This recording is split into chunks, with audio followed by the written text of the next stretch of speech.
Social media বলো, Facebook বলো, Instagram বলো, ইউটিউব বলো, এই সাইটগুলোতে এই যে ব্যাপারটা এত বেশি বাড়ার কারণই হচ্ছে এখান থেকে একটা ইনকাম করবার একটা সুযোগ পেয়ে যাচ্ছে।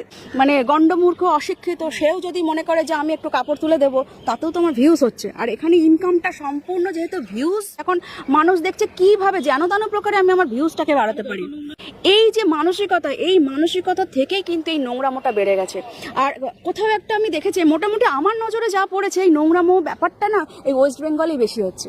আমি একটু নিজের ঘরে যা জামা কাপড় থাকলাম সেটাই পরলাম, সেটা দিয়েই যদি একটু ধেই করে নাচন করে দিলাম, সেটা থেকেই যদি আমার এত টাকা যদি আমার ইনকাম হয়ে যায়, আমি কেন পরিশ্রম করতে যাবো, তাই না? এবার বড় বড় ক্রিয়েটাররা তারা জামা কাপড় খুলে দিয়ে তারা কন্টেন্ট ক্রিয়েট করছে, তাদের কাছে সেটাই ঠিক।